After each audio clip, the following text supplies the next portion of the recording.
आज के वीडियो में हम ऐसे 7 मिथ्स वर्सेस फैक्ट्स के बारे में जानेंगे जिनको लेके लोगों के मन में बहुत सारी गलत धारणाएं हैं। तो ये कन्फ्यूजन्स को दूर करने के लिए ही आज का वीडियो है। अब देखिए, खान पान की जो चीज़ें हैं वो तो अपने आप में बहुत अच्छी है, लेकिन उनका सही लोगों ने सही तरह से सेवन करना बहुत ज़रूरी है। आयुर्वेद के अनुसार हर एक व्यक्ति अलग है। हर व्यक्ति की जो प्रकृति, उसकी शारीरिक स्थिति, उसकी बीमारी, यहाँ तक कि ऋतु अलग है, तो सारी चीज़ें बदल जाती है। यानी हर एक चीज़ हर किसी के लिए अच्छी या हर किसी के लिए बुरी ऐसे नहीं है। सोच समझ के आपने इनका सेवन करना बहुत ज़रूरी है ताकि आपको इनके सभी फायदे मिल सके, लेकिन कोई नुकसान ना हो। तो चलिए पूरी जानकारी के लिए ये इंटरेस्टिंग वीडियो शुरू करते हैं। नमस्ते, मैं हूँ डॉक्टर रूपाली जैन और आयुर्वेद फॉर एवरीवन में आपका स्वागत है। सोशल मीडिया पे बहुत सारे लोग ये बताते हैं कि हर व्यक्ति ने रोज रात को सोने के पहले दूध पीना ही चाहिए, लेकिन क्या सच में आयुर्वेद में ऐसा बताया हुआ है? तो इसके लिए थोड़ा सा पहले समझने की कोशिश करते हैं। तो आयुर्वेद में जो दूध है उसमें भी जो गाय का दूध है, स्पेशली जो देसी गाय का शुद्ध दूध है, उसका बहुत ज़्यादा महत्व दिया हुआ है। अब दूध के जो सामान्य गुण है उसमें क्या कहा है, तो जो दूध है वो शीतल है, यानी इसकी जो तासीर है ये ठंडी है, ये पचने में भारी है, इसमें स्निग्धता है, यानी शरीर में चिकनापन, लुब्रिकेशन को ये उत्पन्न करता है। ये शरीर में वात और पित्त इन दोषों को तो कम करता है, लेकिन कफ को बढ़ाता है, शरीर के सभी धातुओं को ये बढ़ाता है। तो किन लोगों के लिए दूध बहुत अच्छा है? जिन लोगों की वात और पित्त की प्रकृति है, जिनको वजन बढ़ाना है, लेकिन जिनकी भूख बहुत अच्छी है, पाचन क्रिया अच्छी है, जिन लोगों को दूध अच्छे से पच जाता है, तो उन लोगों ने दूध का सेवन जरूर करना है। खास करके जो ग्रीष्म ऋतु, शरद ऋतु है, जिसमें बाहर का जो वेदर है वो भी गर्म है, शरीर में वात और पित्त बढ़े हुए हैं, ऐसे ऋतु में भी दूध का सेवन आप जरूर कर सकते हैं। खास करके अगर आपने आपका डिनर जल्दी किया है, जैसे 6 साढ़े 6 बजे तक आपने डिनर किया है और उसके 2-2.5 घंटे बाद अगर आप रात को दूध पीते हैं, आपको ये दूध पचता है, तो आप इसे जरूर ले सकते हैं। किसने दूध नहीं पीना चाहिए? तो जिन लोगों की कफ की प्रकृति है, जिनकी वेट गेन की टेंडेंसी या ओबेसिटी है, शरीर में फैट डिपोजिशन ज्यादा है, या संतर्पण जन्य व्याधि जिनको है, जैसे कि हाइपोथायराइडिज्म हो, शरीर में कहीं पे गांठे, ब्लॉकेजेस है, फैटी लिवर, या फिर इस तरह की कोई भी समस्या, जैसे कफ बढ़ने के कारण अगर सर्दी खांसी जिन लोगों को बार बार होती है, या जिन लोगों को दूध नहीं पचता, दूध पीने के बाद जिनको बहुत ज्यादा गैस या ब्लोटिंग जैसे फील होता है, जो लोग रात को उनका डिनर बहुत लेट करते हैं, तो ऐसे लोगों ने रात को दूध नहीं पीना चाहिए। जो छोटे बच्चे हैं और जिनको सर्दी खांसी जैसी तकलीफ बार बार होती है, उन्होंने भी दूध का सेवन अवॉइड करना चाहिए। अब देखिए, जो बाल्यावस्था है ये कफ प्रधान अवस्था है। अब ये जो दूध है ये कफ बढ़ाने वाली चीज है।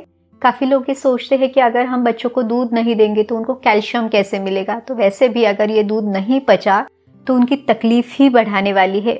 बच्चे की जब ये सर्दी खांसी जैसी समस्याएं कम हो जाए तब फिर आप उन्हें दूध कम मात्रा में दे सकते हैं। आप दोपहर के समय उन्हें दूध दें, उसमें थोड़ी सी हल्दी, सौंठ डाल के थोड़ा सा दूध को डाइल्यूट करके आप उन्हें दें, ताकि उनको ये जो तकलीफ है ये ना बढ़े। इसी के साथ जो वसंत ऋतु है, यानी जो मार्च और अप्रैल का महीना है, इस समय पे भी शरीर में स्वभावतः ये कफ दोष प्रकोपित रहता है और ये दूध कफ को और ज्यादा बढ़ाएगा। इसीलिए इस समय पे भी हमने दूध पीना अवॉइड करना चाहिए। अगला जो फूड है जिसके बारे में बहुत ज्यादा कंफ्यूजन है वो है दही। काफी लोग दही को ठंडा समझ के गर्मियों में इसे जरूर खाते हैं। उनको ये लगता है कि दही तो बहुत अच्छा है, दही तो पचने के लिए इजी है, लेकिन ऐसा नहीं है। दही पचने में भारी है और इसकी जो तासीर है ये आयुर्वेद में गर्म बताई हुई है। इसीलिए जो गर्मी का मौसम है, यानी ग्रीष्म ऋतु, शरद ऋतु, इसमें दही खाना वर्जित बताया हुआ है। यहाँ तक कि जो वसंत ऋतु यानी कफ बढ़ाने वाला समय है, इस समय पे भी दही का सेवन नहीं करना है, लेकिन आप बारिश के दिनों में या ठंडियों में इसे जरूर खा सकते हैं। दही को आपने कभी भी गर्म नहीं करना है। कुछ लोग ग्रेवी बनाने के लिए इसे गर्म करते हैं, तो इस तरह से नहीं करना है। और जो रात का समय है, इस समय पे आपने दही नहीं खाना है। जो दही अच्छे से जमा नहीं है उस तरह का दही भी आपने सेवन नहीं करना है। और साथ ही में दही को कभी भी अकेला नहीं खाना है। तो क्या चीजें इसके साथ चल सकती है, जैसे कि मूंग की दाल या मूंग दाल के वड़े आप खा सकते हैं, इसके साथ आप मिश्री मिला के ले सकते हैं, शहद है, घी है, इसमें से कोई भी चीज आप दही के साथ जरूर ले। जिन लोगों को पित्त की कोई तकलीफ है या जिन लोगों को रक्त पित्त जैसी समस्या है, यानी शरीर से किसी भी मार्ग के द्वारा खून बाहर जाता है, या फिर अल्सरेटिव कोलाइटिस है, इस तरह की अगर कोई भी समस्या आपको है तो आपने दही खाना अवॉइड करना चाहिए। दही के बारे में डिटेल वीडियो है, अगर आप इसके बारे में सविस्तर रूप से जानना चाहते हैं तो वीडियो भी आप जरूर देखें। क्या सभी लोगों ने गेहूं चावल पूरी तरह से बंद करके सिर्फ मिलेट्स का सेवन करना चाहिए? तो चलिए देखते हैं कि आयुर्वेद क्या कहता है। आयुर्वेद के अनुसार जो मिलेट्स है इसका जो स्वभाव है ये रूखा है, ये शरीर में वात को बढ़ाता है। तो ऐसे लोग जिनके शरीर में संतर्पण जन्य व्याधि है, जैसे कि ओबेसिटी है, फैट डिपोजिशन की टेंडेंसी, कोलेस्ट्रॉल, फैटी लिवर, इस तरह की जिनको समस्या है तो मिलेट्स अपने रूखेपन के कारण उनकी ये समस्या कम करेगा। ये पचने के लिए भी हल्का है, तो जिनकी पाचन क्रिया मंद है वो भी इसे जरूर खाए। स्पेशली आप इसे डिनर में खा सकते हैं, क्योंकि सूर्यास्त के बाद ये जो पाचन क्रिया है वो मंद होती है, तो मिलेट्स का पचन जल्दी हो जाता है। अब अगर कोई बहुत लंबे समय तक सिर्फ मिलेट्स का ही सेवन करता है तो इसके रूखेपन के कारण और वात बढ़ाने के कारण उनकी तकलीफ बढ़ सकती है। खास करके जिन लोगों के शरीर में ऑलरेडी ये वात बढ़ने की टेंडेंसी है उनको ये तकलीफ ज्यादा दिखेगी। तो वात बढ़ने से क्या आपको लक्षण दिखेंगे? जैसे कि स्किन में बहुत ज्यादा रूखापन रहना, बालों में रूखापन, हेयर फॉल होना, नींद कम आना, बहुत ज्यादा सोच चलना, जोड़ों से कट आवाज आना, तो जोड़ों में पेन होना, इस तरह की काफी सारी समस्याएं वात के बढ़ने के कारण दिखाई देंगी।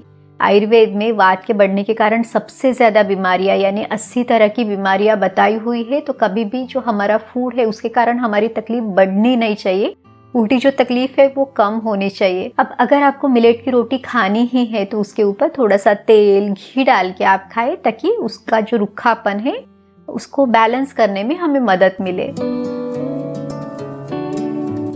आजकल काफी लोग मिक्स ग्रेन रोटी को रिकमेंड करते हैं। अब देखते हैं कि इसमें आयुर्वेद का क्या दृष्टिकोण है। तो आयुर्वेद के अनुसार हर एक जो ग्रेन, हर एक अनाज है, इसकी अपनी अपनी विशेषता है, इसकी जो तासीर है वो अलग है। किसी में रूखापन है, किसी में स्निग्धता है। जैसे अगर हम एग्जाम्पल ले कि किसी ने गेहूं, जवार, बाजरा, रागी, इन चारों अनाजों को अगर मिक्स किया तो इसमें क्या है देखते हैं। गेहूं में स्निग्धता है और इसकी जो तासीर है ये ठंडी है। दूसरा जो है वो है जवार, जवार भी ठंडे तासीर का है लेकिन इसमें रूखापन है। तीसरा है बाजरा, तो बाजरे की जो तासीर है वो गर्म है, ये भी रूखा है। और जो रागी है वो अनुष्ण है, यानी ना तो गर्म ना तो ठंडी। इवन इसमें गेहूं के कंपैरिजन में रूखापन ज्यादा है, लेकिन जवार और बाजरे के कंपैरिजन में रूखापन कम है। तो इस तरह से अगर हम इन चारों ग्रेन्स को साथ में मिला के उसका आटा पिसवा के उसकी रोटी बना के खाते हैं तो हमारे शरीर के लिए ये उतनी सूटेबल नहीं है। शरीर के लिए इसमें पचाने में एफर्ट्स लगते हैं। कंपैरेटिवली अगर आप कोई सिंगल ग्रेन का सेवन करते हैं तो वो शरीर के लिए ईजी है।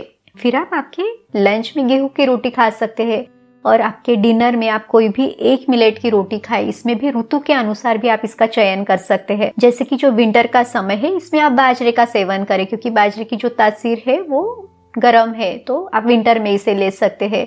आप गर्मियों में आप जवार की रोटी का सेवन कर सकते हैं। तो इस तरह से एक समय पे आपने एक ग्रेन का सेवन करना है। जिन लोगों को ब्लड प्रेशर, कोलेस्ट्रॉल या हार्ट से संबंधित कोई भी बीमारी है वो लोग तेल या घी खाना बंद कर देते हैं। अब देखिए, अगर आप लंबे समय तक कोई भी स्निग्धता वाली चीज बंद करते हैं तो शरीर में बहुत ज्यादा रूखापन आने लगता है। आपने जो फ्राइड चीजें हैं या छोके में तेल या घी का प्रयोग आपने जरूर कम करना है, लेकिन अगर आपने पूरी तरह से इसको बंद कर दिया तो उससे आपको नुकसान ही होंगे। तो आप दिन भर में 1 से 2 चम्मच घी या कोई भी तेल आप जरूर खा सकते हैं। आयुर्वेद में जो गाय का घी है उसके बहुत सारे फायदे बताए हुए हैं। इसमें स्निग्धता है, ये शरीर में बल की वृद्धि करता है, आयु को बढ़ाता है, स्मरण शक्ति, मेधा इसको बढ़ाने के लिए मदद करता है, सभी धातुओं को बढ़ाता है, यहाँ तक कि शुक्र धातु को भी ये बढ़ाता है। और ये खास करके जठराग्नि को बढ़ाने के लिए, शरीर में वात पित्त को कम करने के लिए मदद करेगा। तो आप इसको बैलेंस कर सकते हैं, ना तो बहुत ज्यादा ना तो पूरा बंद। इस तरह से आप इसको बैलेंस करें ताकि आपको इसके पूरे फायदे भी मिल सके। जो स्प्राउट्स यानी अंकुरित आहार है इसका भी प्रचलन आज बहुत ज्यादा है। तो बहुत सारे लोग तो इसे कच्चे रूप में लेते हैं, डेली बेसिस पे सुबह का उनका जो ब्रेकफास्ट है उसमें काफ़ी लोग इसी का सेवन करते हैं। तो चलिए देखते हैं कि आयुर्वेद क्या कहता है। आयुर्वेद में ये जो पल्सेस है इसको शिंबी धान्य कहा हुआ है। तो इसके बारे में एक श्लोक आया है, कहा गया है शिंबी रुक्षा कषाया च कोष्ठे वात प्रकोपिणी, यानी ये जो शिंबी धान्य है इसमें रुखापन है, इसका कसेला स्वाद है, ये शरीर में वात को बढ़ाता है। तो अगर आप इसको कच्चे रूप में या इस तरह से अंकुरित करके खाते हैं तो इसको पचाने के लिए समय लगता है। जो सभी दालें हैं वो हमारे लिए बहुत अच्छी है, लेकिन आप इसको अंकुरित किए बिना खाए तो जो मूंग दाल है, जैसे साबुत मूंग है, इसको रात को पानी में भिगो के सुबह इसको अच्छे से तेल घी का छौंका दे के पका के आप इसे ज़रूर खा सकते हैं। इस सभी में जो रूखापन है, तो जब आप तेल और घी का छौंका लगाते हैं तो वो रूखापन कम करने के लिए ये तेल और घी मदद करता है। जो खजूर यानी डेट्स है, इनको लोग आमतौर पर गर्म समझते हैं, लेकिन ऐसे नहीं है। आयुर्वेद में इसको शीतल कहा हुआ है, यानी ये शीतवीर्य है, इसकी जो तासीर है ये ठंडी है, ये बहुत अच्छा फूड है। शरीर में ये वात और पित्त को कम करता है। तो अगर आपको वात के कारण शरीर में कहीं पे दर्द है, बहुत ज़्यादा थकान होती है, शरीर में पित्त बढ़ने के कारण बहुत ज़्यादा गर्मी या जलन होना, बार बार प्यास लगना, इस तरह की कोई भी समस्या अगर आपको है तो आप इस खजूर का सेवन ज़रूर करें। रात को 2 से 3 खजूर पानी में भिगो के सुबह आप इसे खा सकते हैं, या फिर इसको दूध में पका के भी आप इसे खा सकते हैं। तो ये बहुत अच्छा फूड है, आप इसका सेवन ज़रूर करें। इस तरह से आज के वीडियो में हमने 7 मिथ्स वर्सेस फैक्ट्स के बारे में देखा। अब देखिए, ये सारी जानकारी आयुर्वेद के ग्रंथों में दी हुई है। उम्मीद है ये वीडियो आपकी मदद ज़रूर करेगा। अगर आपको ये वीडियो अच्छा लगा तो इसे लाइक भी ज़रूर कीजिए और इस वीडियो को अपने दोस्तों और रिश्तेदारों के साथ भी शेयर ज़रूर करें, ताकि उनको भी आयुर्वेद का ये सही ज्ञान पता चले। चलिए मिलते हैं अगले वीडियो में। आयुर्वेद को अपनाइए, स्वस्थ रहिए। नमस्ते।